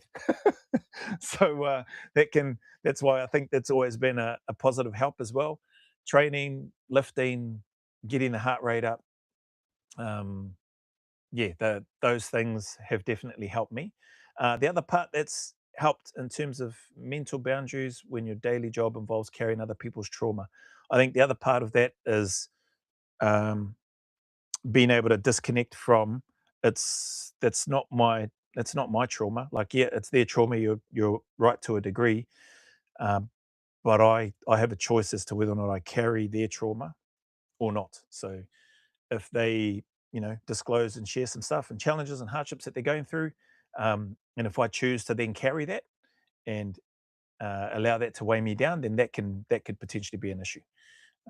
But choosing not to, choosing to separate myself, I acknowledge it, I hear it, I hear what you're saying. It's unfortunate, um, but rather than us dwelling on that, and I think this is where I suppose some of the military stuff comes in and other things that I've been fortunate to do. Rather than dwelling on that, let's start looking at what we can do to try to, rectify that, or at least take steps towards trying to improve it and make it better. So if it's a lack of confidence thing, or if it's they're just not understanding what they're expected to do on this particular course, or they're just just struggling with relationships with family or friends or whatever because their family have shut them out and want to have nothing to do with them. What can, rather than dwelling on that negative aspect and sad aspect of it, what can be done? What can we do to get yourself and get myself in a better headspace? So for me, when you've directed this question more towards how do I maintain my own mental boundaries, choosing to not carry their stuff is the the first part that I would do. If there were things that, because you can't help but have people that you care about occupy your mind, occupy some bandwidth in your mind. And for me, that centered around trying to find solutions to the things that have been raised. If we couldn't come up with any there and then, which was a lot of times, but sometimes we could, then it wasn't uncommon to think of, for them and or for us and or for me, to think of potential solutions when you're doing something else completely different. And so for me, doing some training, um, going to the sauna, spa, pool, whatever, swimming, those types of things was just a good chance to relax and clear the head. And then sometimes other solutions or options come to mind. So, yeah, how do you maintain your own mental boundaries when your daily job involves carrying other people's trauma? Again, to that same question, something that I don't think I've mentioned. It's an individual accountability, responsibility perspective. Like nobody else can manage my own mental boundaries for me. It's a choice that I consciously and actively have to make in order to try to um, keep protect my space as much as I can. So hopefully that makes sense. But yeah, exercise, like I've banged on about that in a whole bunch of other videos, is a is a big one. Doesn't always need to be high intensity, but sometimes I have found when I have been a bit more perplexed, frustrated, dare I say, angry. Uh, no, not dare I say, yeah, plenty of times where I've been angry. Um, Trying to move fast and doing training, and that automatically starts to get your heart rate up higher. Like, just give it a try. You'll quickly forget about the frustration and anger, and you'll start concentrating on trying to breathe and regulate your breathing, and trying to keep moving and get through the work that you've committed to saying that you'll finish. So yeah, that's my take on that one. It's up to us to try to maintain our own mental boundaries, find those things that help you. Some people it might be reading, some people it might be training, getting out swimming, going for a walk, getting out in nature, going to the sauna, going to a spa, getting a massage, whatever it is for you. But yeah, the onus is on me. It's on us to protect that as well as we can. For some people, it is talking to others. So if utilizing a counselor, if speaking to those closest to you, if speaking to those with shared similar experiences to you is something that helps you and navigate that space or just sort of protect your own mental health and well-being, then do that. I don't encourage uh, going and drinking alcohol and that sort of thing. Um, if that's what you do, hopefully it doesn't lead you down a path whereby you try to drink those um, challenges away or carrying of other people's trauma through through a bottle or through drinking alcohol. I don't think that provides any answers, um, to be fair. But you know, people aren't gonna. When people are in a dark space, we can all make some silly decisions at times. But yeah, hopefully that helps answer that question. That's what I try to do anyway. Doesn't always, work. Sometimes, as an example, after training or during training, some stuff can still occupy my mind, and so yeah, adapting to that and not just focusing on the training, switching to okay, well, what can we do about this? What are some other solutions? Talk with the team, and go, man, we've got this issue, or we've got this challenge, or if somebody was going through this challenge, what would you suggest? Especially if somebody's come to you in private and doesn't want to, make it known to everybody. Not not cool to go and just blurt out, "Hey, old Joe's struggling with this. What do you think we should do?" So yeah, just trying to be a bit more tactful with regards to how that's dealt with or how those things might be handled. Um, yeah, mental boundaries, daily job involves carrying other people's trauma. Yeah, so that's my response to that anyway. Uh, what's this? When a process or structure fails, so this is question 8. When a process or structure fails in a rehabilitation setting, how do you run the review fairly to try and find answers? Oh, it's another big question, a cool question. This will probably be the last one. We'll see how we go. Sorry. Afternoon, unknown OC. Afternoon.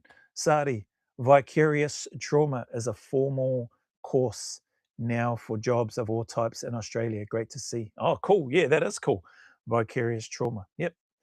Um, Good to know that that stuff is there. And I'm sure it'd probably be a number of people that could benefit from doing something like that. Anyway, was this question 8? When a process or structure fails in a rehabilitation setting, how do you run the review fairly to try and find answers? I guess probably one thing to try to clarify first for us as a reintegration service is different to rehabilitation. Um, so rehabilitation's typically from my experience and what I've seen and having the relevant rehabilitation counsellors or AOD counsellors, etc., that work in that space, psychologists that have spoken as well. Rehabilitation is um, part of the wraparound, but very different to reintegration.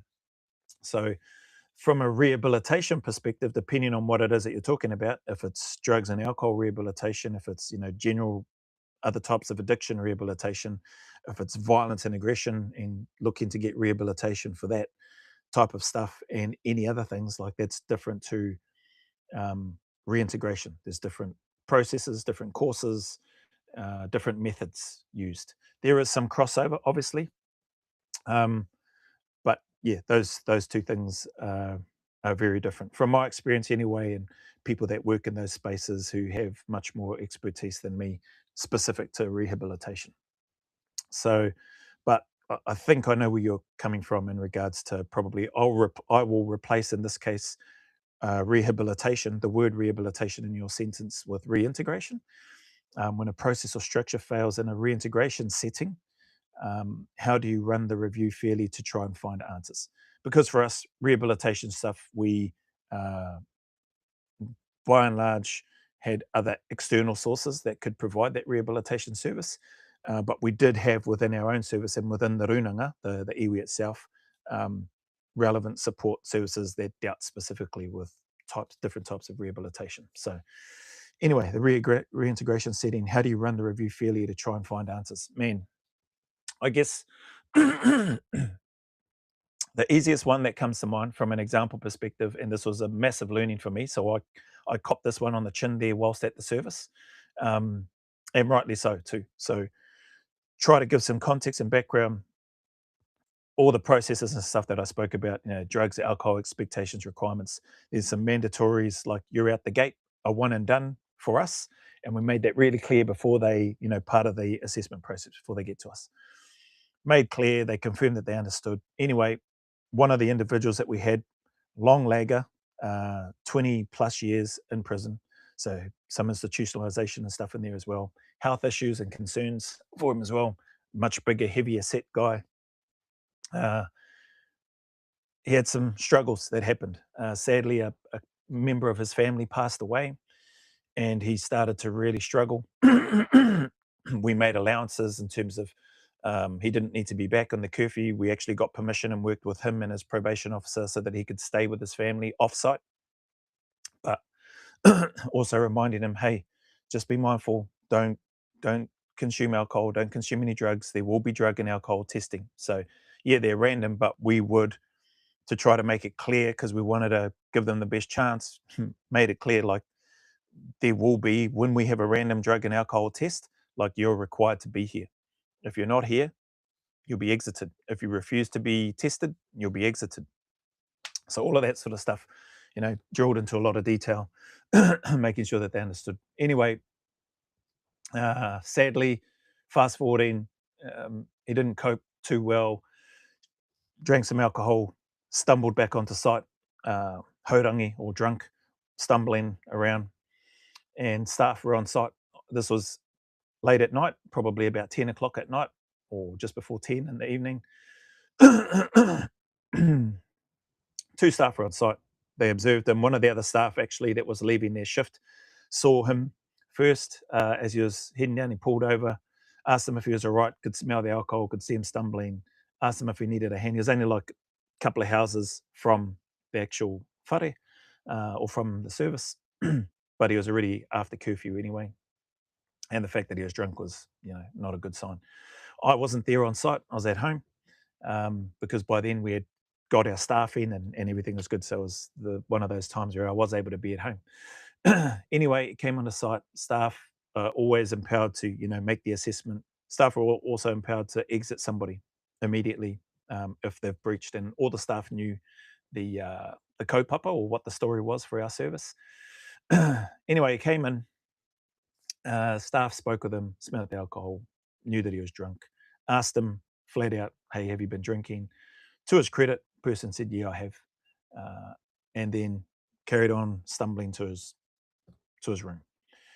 The staff member let him go. Staff member then called the assistant service manager. So the two staff members are having a chat amongst themselves. They're like, "Oh, well, we've got to exit him. Like, that's what the process is."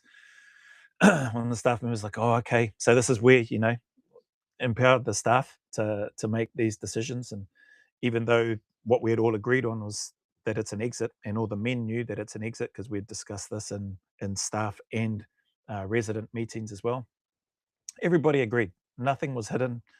This was one of those things that was completely transparent, um, like pretty much everything that we had there at the whare. He then called the assistant service manager. The assistant service manager made a great call in hindsight, and visions 2020 in hindsight.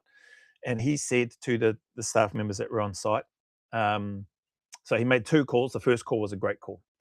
First call that he made was leave him there, let him sleep it off in his room. It's safe. He's in the whare. Let him relax. Let him have a sleep. We'll talk with him tomorrow. On the Saturday or Sunday. Can't remember which day it was exactly. It might have been a Friday night or a Saturday night. Can't remember exactly.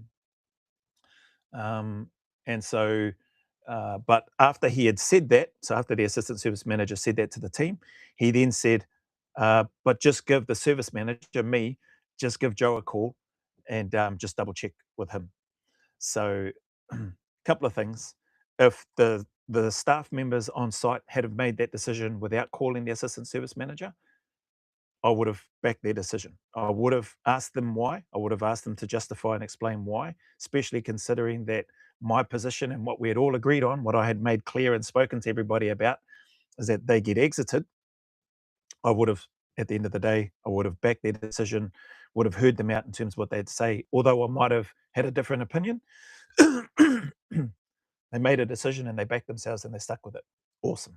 Like, no issue. As long as nobody else got hurt. In the process, no other residents, no staff, no neighbors, no community, whatever, then cool. Like, you know, want our staff to be able to make decisions. They're adults too. They've got some lived experience too. Anyway, they didn't make that call. They thought, oh, we'll give the assistant service manager a call and float the idea by him. And or the assistant service manager came back with that and said, yeah, let them sleep there, sort it out the next morning. That decision was cool as well. Where I take ownership and the blame in this context for what did happen was, assistant service manager made that decision, let them know, and then said, but give Joe a call, just check with him. Well, anyway, the team members did what the assistant service manager did, instructed or guided. And so they got that instruction. They're like, okay, cool, we'll leave him. And they thought, okay, we'll just give Joe a call and let him know and get his advice, like the 2IC said. Anyway, they called me, let me know what had happened. I was gutted, and I said, "Yeah, nah, exit him." And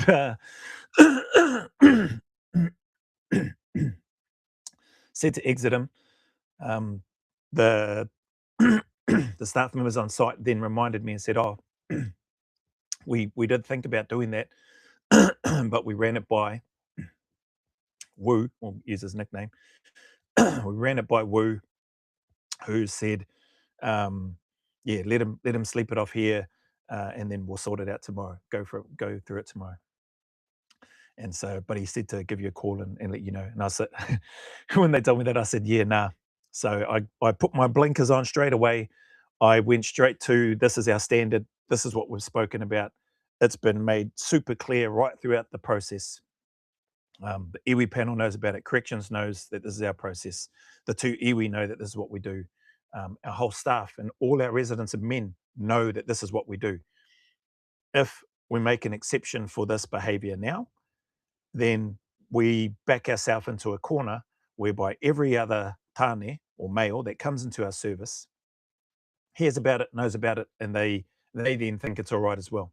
They go out and drink, they come back, and then they crash out here, and they don't get exited. They're like, "Well, you let so and so do it, so why can't I?"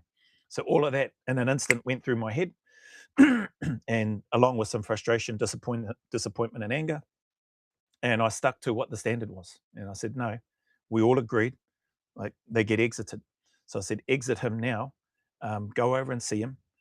Yeah, it's late at night. Go over, see him, exit him. He can pack up his stuff and he needs to go." So as I'd mentioned in the other videos with the other video with the questions that I'd answered, like if they get exited, it's not on us. So I'd got clarity from corrections and probation. If we exit somebody from the service, it's not um, it's not on us to track and or find accommodation for them to go elsewhere. Now that may sound very harsh, and may sound not right, but again, that accountability and responsibility and taking ownership was a big part of what our whare was doing, and the standards and expectations that we had set, that we had discussed, that I needed to convince our team of, and the men that were there, the residents, and everybody agreed. There was no ambiguity, there was no gray area. It was black and white. So, yeah, that may sound harsh. That is what happened. Exited him. Thankfully, he was okay. Some of the other staff came onto site, or one of the other staff, the navigator for that person, came onto site and looked to help support him to get to his some of his family members so that he could go stay there. So he did have family. Probation were aware of his family. We were aware of his family. We assumed that that's where he would go anyway. That's where he ended up going, albeit in less than ideal circumstances, like drunk, stumbling. Still didn't really care at that stage, and the reality typically sets in, once people have sobered up. Anyway, that was in hindsight, and to your question around handling of what was it, process structure fails, how do you run the review fairly to try and find answers? So we skipped forward. Thankfully, he was safe. We skipped forward.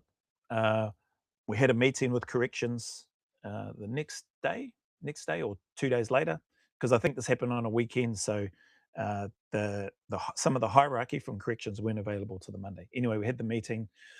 Probation management was there as well, myself, and they raised some really good. They raised some really good points. A couple in particular that really stand out to me, which hit me like a ton of bricks and made me realize that we need to change that immediate exit in circumstances like this. And so, can't remember the exact words, but the words that were shared with me from corrections was, we went through the process. They acknowledged and understood that, yep, that is our process, that those are the rules that we had in place, and they were aware of it, and they felt that those rules are great. But they raised a really good point, or good points in and around, that there wasn't any flexibility in it. And they're right. There was no flexibility in it, because I just came down and went, nah. So I essentially overruled my 2IC with his decision, which again was a poor decision on my part. He had made a call. And if he had left the call at that and didn't instruct the staff to then give me a call to run it by me and make sure that I was okay. One, I wouldn't have known about it until the next week. Yeah, I might have been annoyed and upset about it, and I would have had conversations, but then everybody would have had their chance to have to explain and give their rationale, and they probably would have convinced me. Um, but in that moment, I was annoyed, disappointed, angry, frustrated, and I stuck to what the kaupapa was. And our story was, if you breach and do that, well, then you're gone. Like, there is no sleep it off. There was no second chance. You're done. So corrections highlighted the lack of inflexibility, or that there was no flexibility in certain circumstances and situations. And this was one of those situations which, in hindsight, warranted some flexibility for a few reasons: for the safety of the individual, for the safety of the staff, although he was fine with the staff anyway, for the safety of the residents that are in the service and or the other residents, and for the safety of the community. So this individual had been driving, um, which adds more risk, had been driving, but his car had conked out down the road, so he wasn't able to think, and that's why he was walking. But he could have potentially found another way to get his car going and driven that car. And I've exited him in a drunken state, um, and lost sight of the potential impact that that could have had. It could have been catastrophic in the community. Um, and so that was a massive. That's why I say it hit me really hard when they mentioned that the lack of flexibility in certain circumstances. This being one of those situations where we feel, this is correction speaking to me and everybody else that was on the call, we feel you could have had more understanding and flexibility granted so that a better decision could have been made. An exit could have still taken place. They're not denying that, but a better decision and an exit when an individual is in a better state of mind could have taken place. And valid, eh? Massively valid. So I then started going through and identified a whole bunch of failings on my part. One, overall in my 2IC, the decision that he had made. Even though I wasn't in on that conversation, the staff did what they had asked him to do, and they called me, and then they told me what he had said, and I still overruled it. So that was a poor decision on my part. Not having enough flexibility and awareness to understand that he potentially could have got a vehicle going again and could have driven and could have, he could have killed himself or other people. Thereby, I've compounded that situation and made it worse by exiting him. And yeah, that lack of flexibility in terms of that. So, at least three things in there that were identified immediately in that conversation that we had, and I knew I needed to take that on the chin. There was no point trying to be defensive about it. There's no point trying to justify what I did, because although I could say, based on paper, based on our rules, black and white, this is what our process is. Yes, that is, but I lacked some forethought in terms of identifying. So when you're talking about when a process or structure fails in the reintegration setting, that was one of those processes that failed in the reintegration setting because I didn't think more broadly in that moment. I allowed my anger, disappointment, frustration to get the better of me, and wanted him gone. And I didn't want other men in the service thinking that they could just have a free pass, go and get blind drunk when they know that there's no alcohol at all. They're not allowed to drink when they're in our service, hence why the random drug and alcohol testing. And that if they tested positive, they would be gone. I didn't want any of that to happen. But I lost sight of more. There was more in there that I could have and should have been looking at, to minimize the risk to, like I said, to the community, to the individual, to other residents, to the staff, sort of bigger picture stuff. So what happens? Take ownership of that, own up and go, yep, bloody hell. Yeah, I stuffed up, which is what I did. And then pulled all the team together, the staff and the men, to run through that situation and explain where I had let the team down and the individual down in that instance. So all well and good to be getting pats on the back when things are going well, when the team are doing a great job. But equally, what I've learned and leaders that I've had, you need to be willing to put your hand up and go, that's, I stuffed that up. Um, and I made that decision, and that rests squarely on my shoulders. But this is what we're going to do now, to try to rectify that. Unfortunately, that individual ended up getting recalled, back into, um, and ended up back in prison. From what I understand, he may still be in there now, back in there, which is a shame. He was doing really well outside up until that point. So we did a big unpack. I led a lot of that in terms of the things that went wrong. So we started stripping everything back. To your question, when a process or structure fails, how do you run the review fairly? Well, in this case, I knew I needed to start with myself. Um, Ran back and started looking at, okay, what were some of the things that potentially gave us a sign that this could have been on the cards? Well, a close family member of his passed away. We gave allowances for him to stay with his family because we felt that that was important. We tried to support, but at the same time, the potential for the consumption of alcohol and potentially drugs, was there. We knew that that was there. We felt that our drug and alcohol testing and reminders to the individual would be enough to hopefully deter him from doing that. And the fact that he understood the rules, we felt that that would be enough. Clearly, it wasn't. So, what do we do in those instances whereby, with good intentions, we try to allow some freedom and allow the ability for him to, grieve and at the same time support and be supported by his loved ones, by his family members as they've suffered this loss. But how do we potentially plan better going forward, so that we can try to avoid this sort of stuff happening? And or if something like this does happen again, how can we adapt and be more flexible, considered, measured, and not be so quick to pull the trigger, based on what the actual rules are for the service. So we started stripping all of that back, identified a whole bunch of things, and that was the catalyst to us, reviewing all of our rules, all of our tikanga and kawa, the rules and, guides for the service, um, to try to adapt those to be, to give us more room, to be more flexible, to be more considered for the individuals that these, rules and guides would impact and affect, and to, um, consider, and have more broader awareness from a safety perspective, a broader safety perspective is where I was going, rather than just I ended up with the tunnel vision, got the blinkers on, got angry, etc., and just went, nah, he's gone. So we went through all of that. Long story short, and we came up with some, uh, really good, not counters, but adaptations of the tikanga and kawa, the rules and guides that we had for for our service.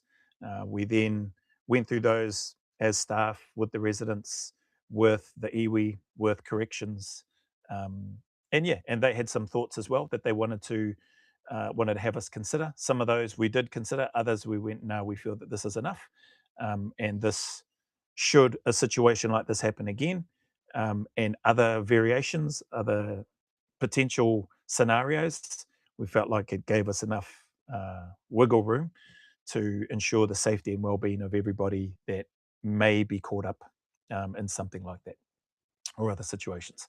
So, yeah, that was what we did. We had everybody's input as well. In terms of your question, how do you run the review fairly?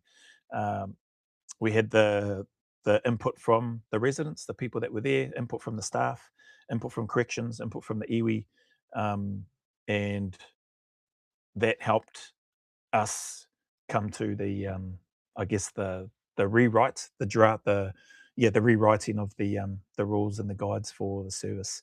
Uh, what are they doing now? I'm not sure what they're doing now. Maybe it's still the same. Like we felt pretty comfortable with it, but there's always a need for continuous improvement, adaptation, try to make things better than what they were or than what they are. And then on the final part of that, so taking ownership of that, I, needed to present that to all of those parties and let them know, yeah, this is where I stuffed up. This is what we're looking to do now, taking on board everybody's feedback and information. How do we all feel about that again? So it was a, inclusive decision. It wasn't like, oh, this is, I stuffed up, so this is what I'm going to change and just do it on my own, and then go, here, this is what we're doing, so that everybody's got skin in the game. In that, nobody can sit back and go, oh, I didn't agree to that, or I didn't have an opportunity to put input into this. It was like, well, yes, you did, because this took us several weeks to review and go over. We spent a lot of time on it. Everybody was asked for their submissions. Everybody gave their thoughts and submissions, whether both written and or verbal, and everybody agreed. We all supported the changes, acknowledging that, yeah, hey, ultimately, as the service manager, that was my stuff up. And so then, in addition to that, went one step further and letting the residents, the staff, and corrections and the iwi know that, hey, in light of what's happened and the review and all the things that we've identified, most of those things, if not all of them, are things that I did wrong. This is what I think, and this is what we would like to do, or this I propose to the team. This is what I'd like to do to try to bridge that gap and make amends, which was essentially offer a position back to the person that I had exited because of the review that we had done as fair and as reasonably as we could, but also everybody else needed to be on board with that. Like, given what we know now and what we would have done differently based on the review that we've done and the things that we've agreed on, this is what I'd like to do. Acknowledging things where I went wrong, but I won't do it unless we all feel like this is the right thing to do, because we potentially wouldn't have ended up where we've ended up, and he wouldn't have ended up being recalled had we had this sort of process in place first. And everybody was okay with that. So they're like, yeah, okay, yeah, no worries. Yeah, hit him up, see if he wants to come back. So we did. And yeah, and he didn't respond. He didn't come back to me anyway. Went through his case manager as well. The case manager then let us know, or let me know, that he wasn't interested in coming back, which is fair enough.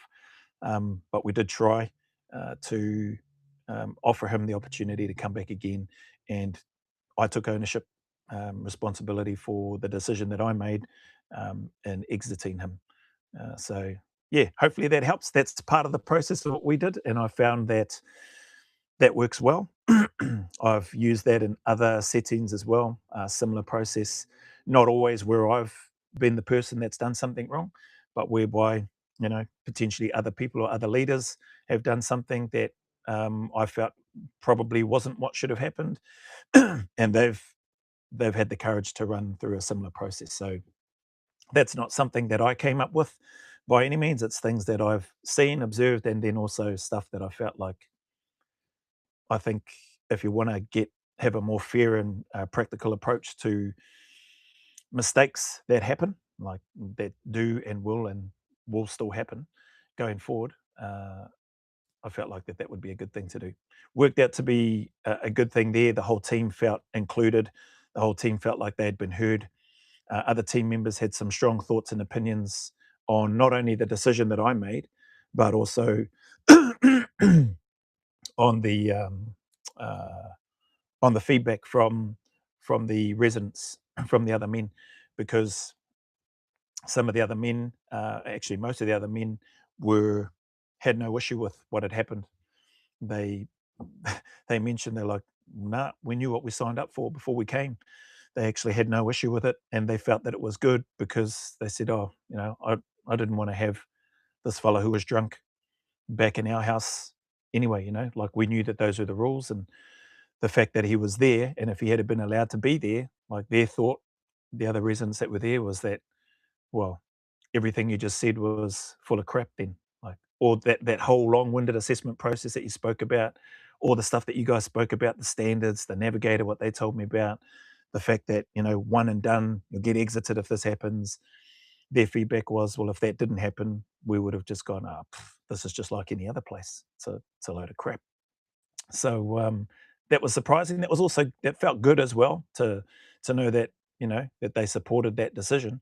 But it was also good for them to be able to see and acknowledge and hear that we had, and that I had taken on board the feedback from corrections themselves. Like, you know, exiting somebody in a state like that, whose his thought process is impaired, he's physically, you know, not as capable as what he would be if he was sober.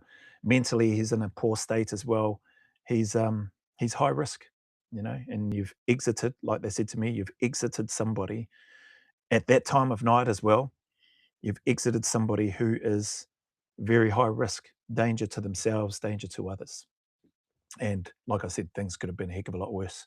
So there was more stuff for me to take on board to do better as a manager, as a leader, um, in that particular situation, than, you know, trying to pat myself on the back and say, "Oh yeah, we stuck to the rules," and, you know, see the other residents like it, so it must have been a good thing.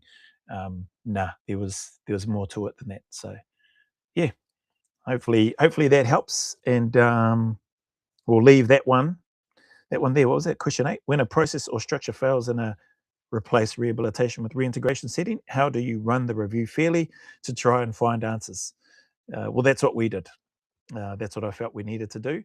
And yeah, those are the results that we got. So there's questions 9, 10, and 11 still to go after, but I'm going to leave this because I can see a little ping on my trading chart showing up, whereby price is entering into an area of interest that I've got marked out. So we'll see. Doesn't mean that a trade is going to happen, but I'll have a look at that after. And we'll do these other 3 questions later on. I don't think there's anything else. Bobby B124, have a good afternoon, all. You too, bro. All, I don't know if there's anybody on here. Oh, yeah, there is a handful of people that are sitting on here. I don't know if there's if people have just accidentally stumbled across here or what, or if people are sitting on here listening or have got any questions. I'll probably that it's only just tapped into that. I'm just looking at the chart. Yeah, we'll see what happens. But anyway, that's that for this live. What's that? 2 hours? Yeah, 2 hours shorter than the other couple that have been.